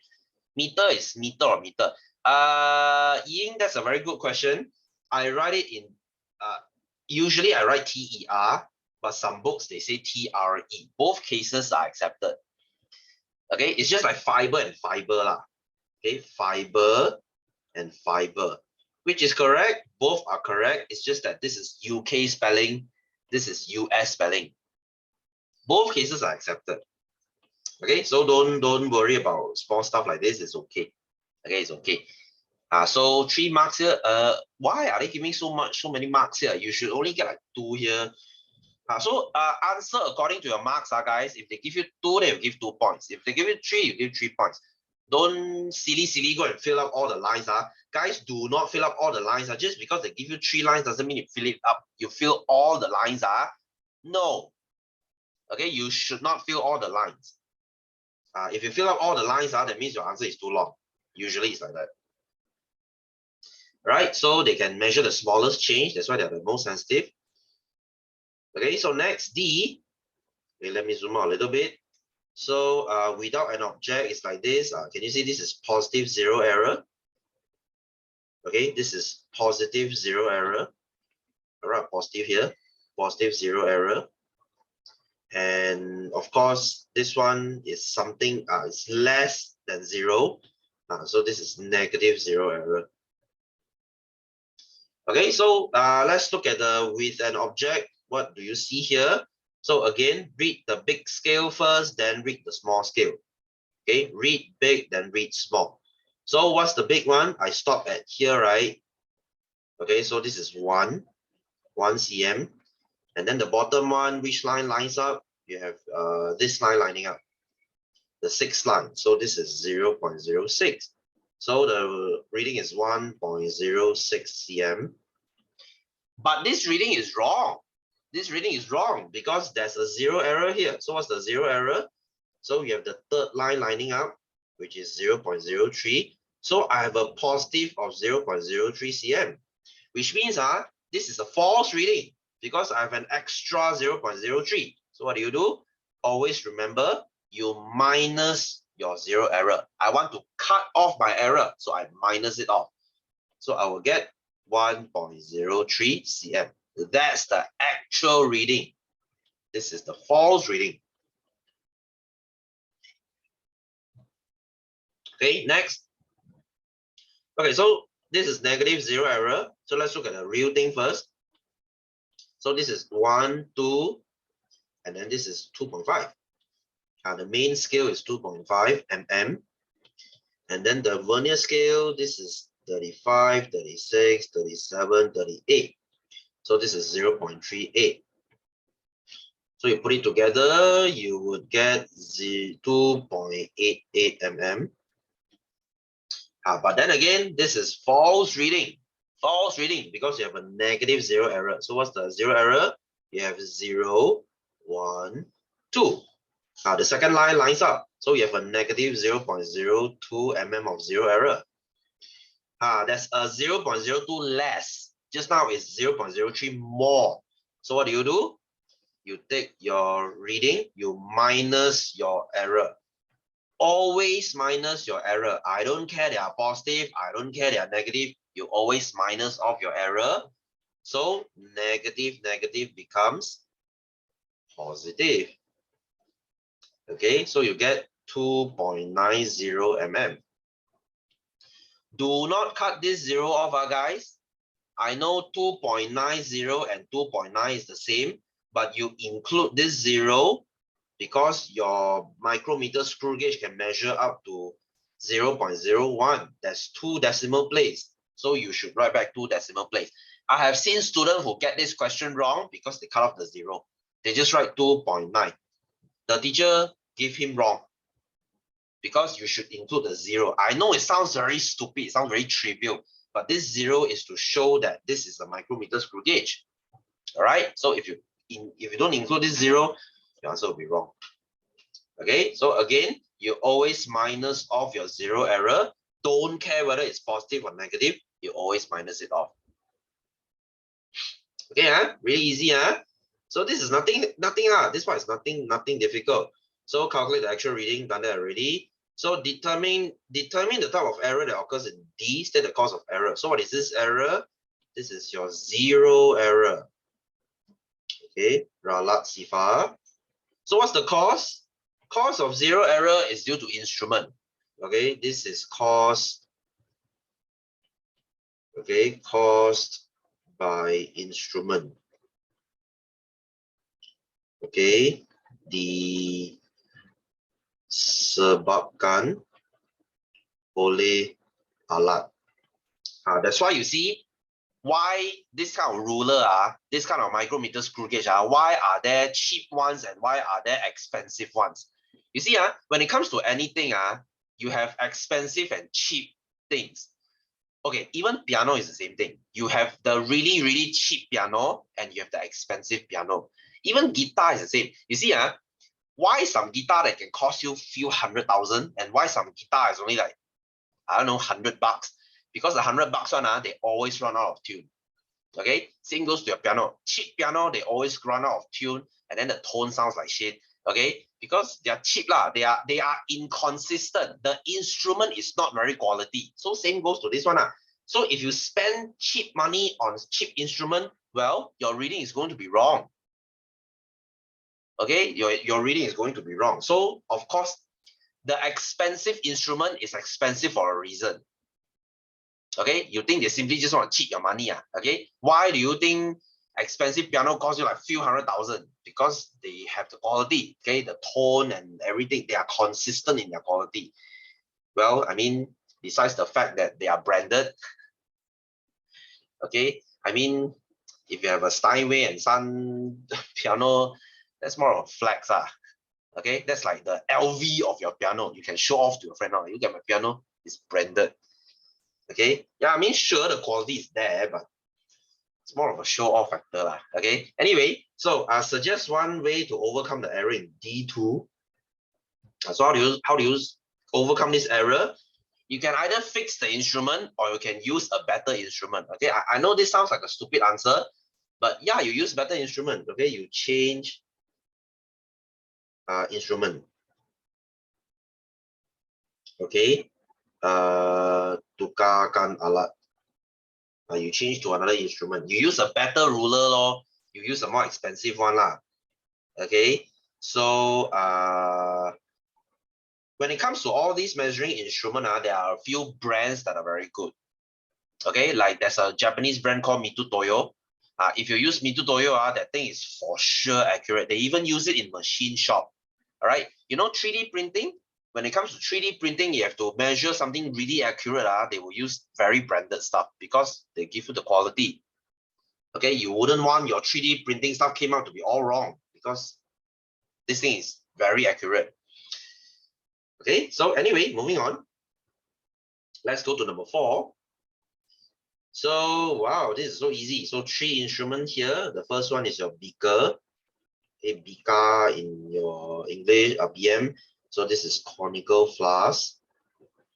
Like I said, conical flask is to prevent splashing. Okay, gelalang cone.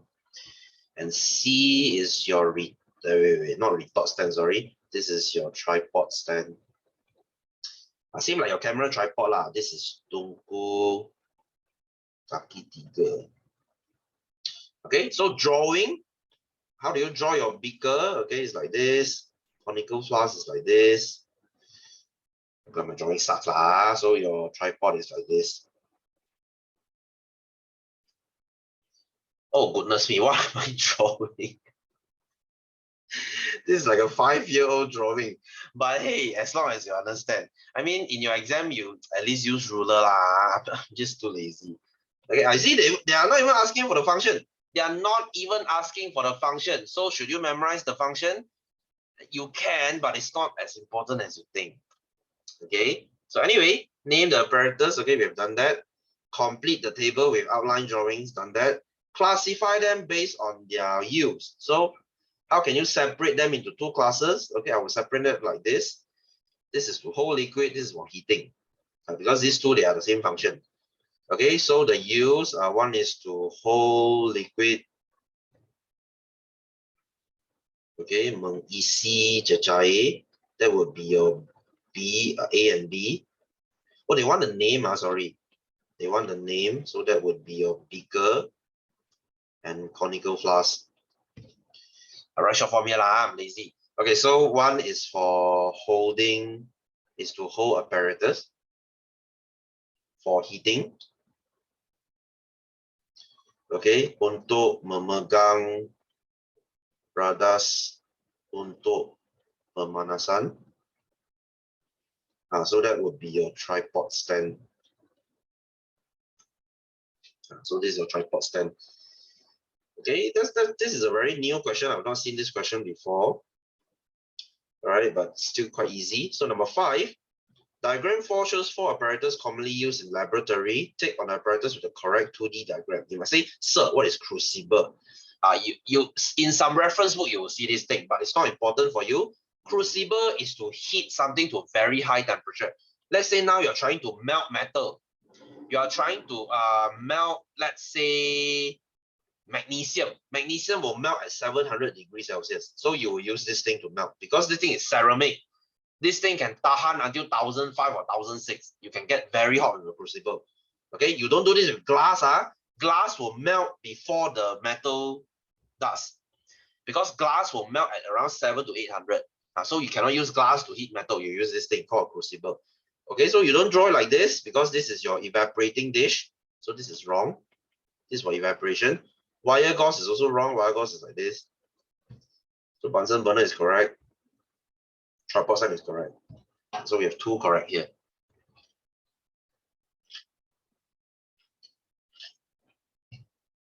Okay, next B.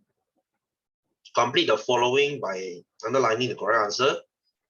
All the apparatus used are for heating chemical. Okay, all these are for heating. So wire gauze allow the heat to be distributed evenly.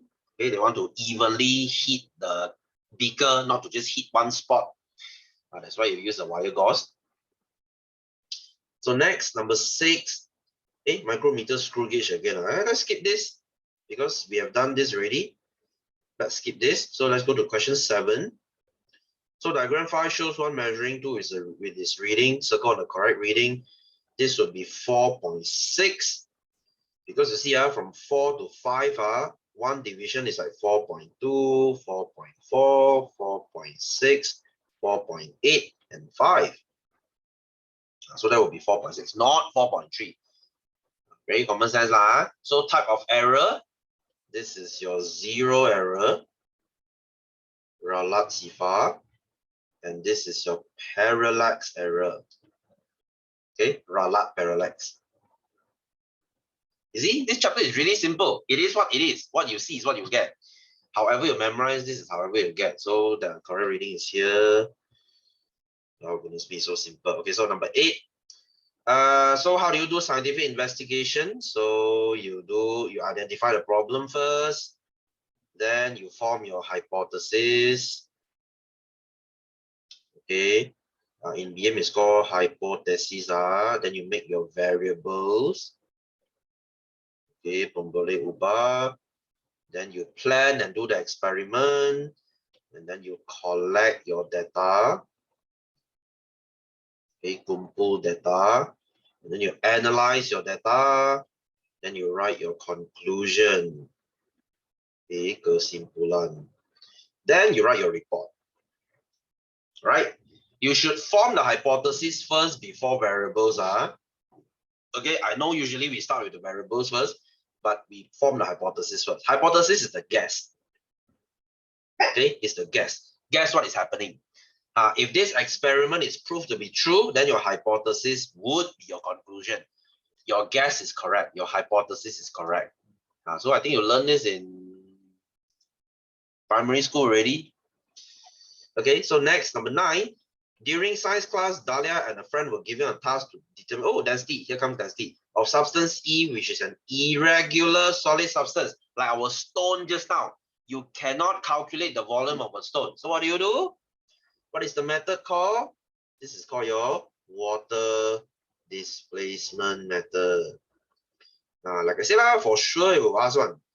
Okay, kaedah sasaran air. Water displacement method. So B, list all measuring instruments that they have to use to complete the task. How do you do this? They won't draw it here already. So you use a measuring cylinder. Okay, measuring cylinder, new cut, paper, new cut. Is there anything else? I don't think so. There's only measuring cylinder here. Why are they giving 2 marks though? Instruments, there should be more than one, but there's no more than one. There's only one you should use. Water, I guess, but they only want the measuring instrument. Water is not an instrument. So I don't know. There's only one I can think of. So this is what she does. Calculate the volume of substance E if the initial reading is 28. That means if she haven't put this E in, is 28. After she put it in is what? 41, 42, 43. So this is 43 cm.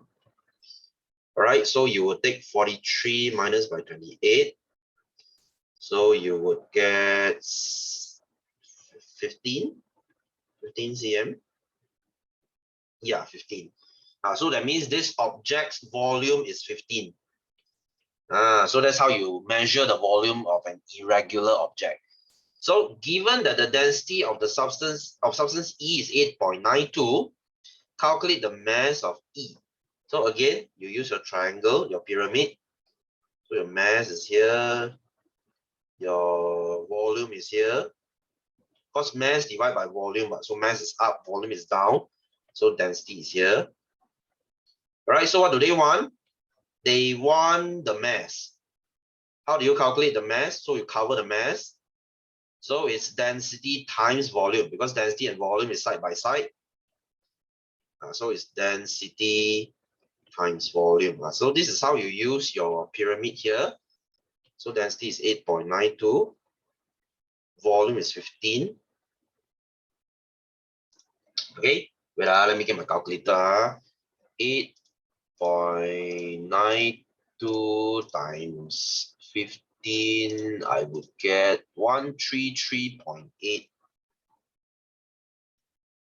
Okay, 133.8. Remember to bring your calculator to your exam. So what's the unit for this? This is mass, right? Okay, mass is gram. You might say, sir, I thought mass SI unit is kg, but they're using gram here. Okay, they're using gram here. I mean, 133 kg wouldn't make any sense, isn't it? Okay, 100-gram stone will be like this small. 130 kg of stone. You leave at let me see. Okay, it's like double or triple of your body weight. You leave at let me see. You must be like a strong man already. Okay, so 133 kg wouldn't make any sense. So 133 gram would make more sense. Okay, so next, D. Table 6 shows density of 5 substances. You have your mercury, seawater, ice, alcohol, and aluminum. Okay, as you remember, water is 1. Okay, water is 1. Seawater is slightly denser because seawater has salt. Ice is slightly less dense. That's why ice, they float on water. So if all the substance, including substance E, were placed in measuring cylinder, draw and label all the substance. Okay, substance E was 8.92. Okay, 8.92. So how do you measure? How do you draw this? Okay, I can see 3 liquid here. Okay, one is your alcohol, another is your seawater, and the last one is your mercury.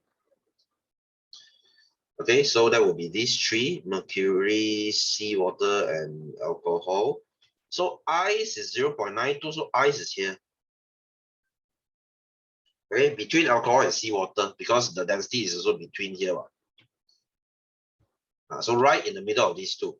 And then aluminium is 2.7. So aluminium is here. Okay, aluminium is here. And then your substance E should be here. Substance E is here. So if you write down their density, you should see this thing is in ascending order. So alcohol is 0.79, ice is 0.92, seawater is 1.03, aluminium is 2.770, E is 8.92, mercury is 13.6. You see, everything is according to sequence. That's how they are arranged. Okay, so less dense they will float, denser they will sink. As easy as that. All right, nothing to do with the weight, guys. Please don't say alcohol sink because they're heavier. No, this is nothing to do with weight. All right, you are 50 kilo, you still sink in water. All right, a ship is 5,000 kg, they still float on water. They are like how many 100 times heavier than you? Why do they still float? Because they are less dense. Nothing to do with the weight. You are much lighter, you still sink because you are denser. So whether something float or not, please don't use the word weight. Weight is wrong. You use dense or less dense. It's about the density. Okay, you know who said this? You know who said this? There was a guy called Archimedes. Okay, this is called Archimedes principle. Okay, he was the first guy who talked about floating. Okay, so anyway, so number 2, list all substances that will float on seawater. Explain why the substance you choose float. So who will float on seawater? That will be these two, alcohol and ice. Okay, alcohol and ice. So ice dan alcohol. So explain why, because they are less dense. Okay, they are less dense than water. Okay, kurang tumpat daripada air. Don't say you heavier. Don't say higher mass. Nothing to do with the mass. Nothing to do with the weight. Okay, you use dense or less dense.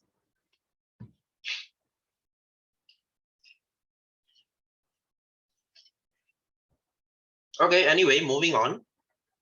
So E, you are assigned to determine the purity of a sample of alcohol. Explain how you carry out this task. Okay, purity means ketulenan, how pure your alcohol is. All right, so how do you know an alcohol is pure or not pure? Since we know alcohol will always float on water, right? So if your alcohol is not pure, if I added water to it already, this thing will be almost the same density as your water. They will mix together, or they will, they will just mix together since they're the same density, right? So to know whether your alcohol is pure or not, you just use water. Okay, so you pour alcohol to water in a container. Okay, tuangkan alkohol ke air di dalam bekas. Alright, so if alcohol floats, if this thing floats, okay, alcohol is pure. Because pure alcohol is 0.79. They will never mix. So there will be 2 layers. That means your alcohol is good. Your alcohol is pure. Okay, so jika alcohol terapung, okay, for BM is jika terapung. I'll write the keywords here lah. Alcohol adalah tulen. Okay, so why? Because alcohol is less dense than water. Okay, kurang tumpat daripada air. But if alcohol does not float, okay, if alcohol sinks or mix together, the alcohol is impure. Okay, it's not pure. Okay, alcohol tidak tulen. So this is how they test. This is how Archimedes tested the crown. Remember the story? You see, if the crown is really made from gold, if I use another piece of gold, they would sink at the same speed. Cause same density what? Okay, both gold should be the same density. If I put both pieces of gold, they should sink at the same speed. If this crown sinks slower than the real gold, that means this crown is fake lah. It's not made from real gold. Okay, because if you take the same metal and you put them in water, they should sink at the same speed. So if this alcohol floats on water, that means this alcohol is pure. Okay, because pure alcohol always float on water. If this thing doesn't float, if they mix together or they sink, that means this alcohol is not pure. They have mixed something inside. Okay, but your alcohol is 70%. Your hand sanitizer is 70% alcohol. You will never use pure alcohol unless you're using it in a lab. Okay, you don't really use pure alcohol. So write the step. This one don't. You've done this already. Okay, write this yourself. Okay, so next B, a group of students were assigned to carry out an investigation based on the information. So how does the length of pendulum influence the period of one complete oscillation? So can you see? This is the MV. The length of the pendulum, how long I want to put it, is the MV. Manipulated. And the period of one oscillation, how long does it take to complete one? The time period is time. How long does it take to complete one oscillation? That's the RV. That's the responding. So the manipulator is the length of pendulum. Okay. Panjang bandul. I think pendulum is called bandul. Okay.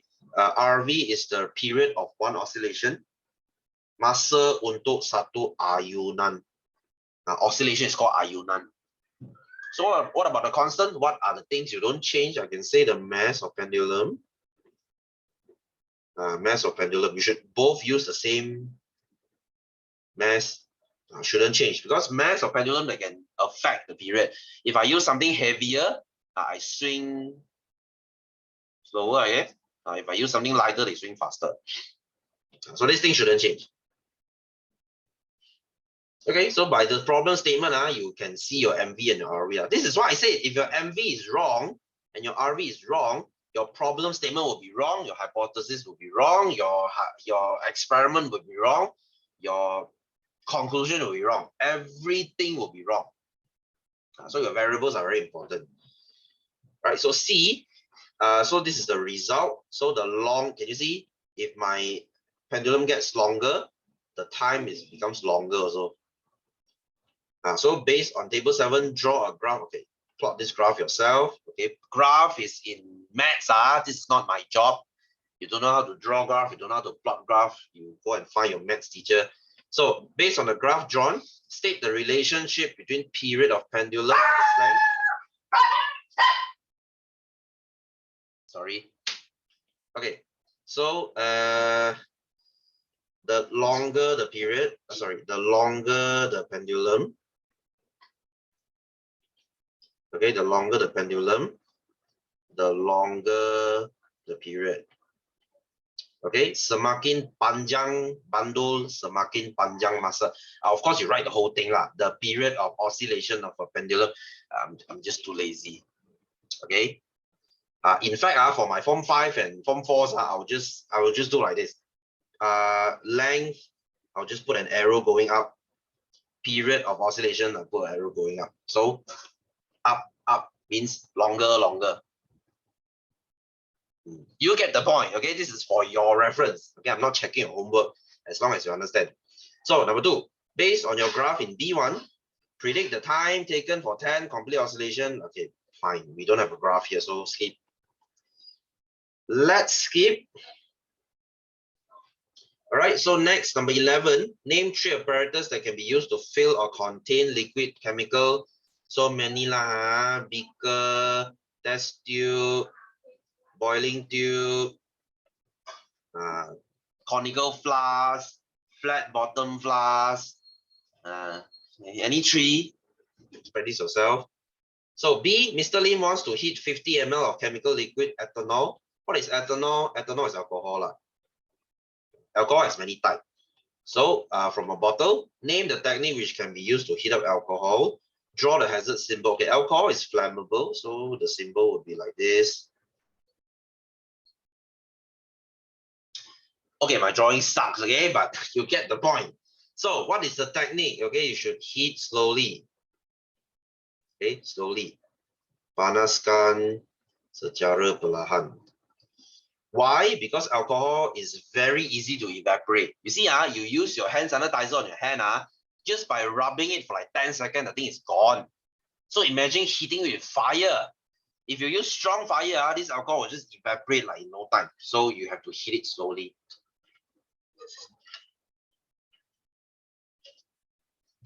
All right, so C, name the apparatus. This is called crucible. But this is not your job, okay? Don't need to learn because I'm not using it yet. So we can skip this thing. So D, between retort stand and tripod stand, which is more suitable to heat. So of course you would use a tripod stand. Okay, tunggu kaki 3. Explain your answer because a wire gauze can be used. Dawai something something boleh digunakan. What is this called in BM? I forgot. Dawai something. Sorry, forgot already. So because heating, you need to use wire gauze. If you don't use wire gauze, this thing will not be evenly heated. Oh, kasa dawai, thank you. Kasa dawai boleh digunakan. Sometimes my BM word will fly away. I'm sorry. Anyway, one difference between burette and pipette. That's a very good question. Okay, pipette, you can measure. This is used to measure a fixed volume of liquid. Untuk mengukur isi padu tetap. Whereas your burette is used to measure volume of liquid accurately. Or you can just say any volume. This is a fixed volume. This is any volume. Any volume you want. You want it to be 25.1. You want it to be 36.5, 70.1. Up to you. Any volume you want. Mengukur sebarang isi padu dengan tepat. Any volume you want. All right, so number 12, this is the base quantity. You know what? If you want, you can do it yourself. All right, not important. As I said, this prefix thing, even if they ask an exam, is going to be 1 or 2 questions. It's not worth your time. All right, but if you want, at least you can do this. 0.3 to cm is 30 cm, plus 0.3 times 100. So everything is according, like K to M is -6, I think. Don't care. Okay, do this yourself. So Miss Alia would like to bake 3 cakes. Each cake requires 350 grams of flour. How much flour is needed in unit of kg?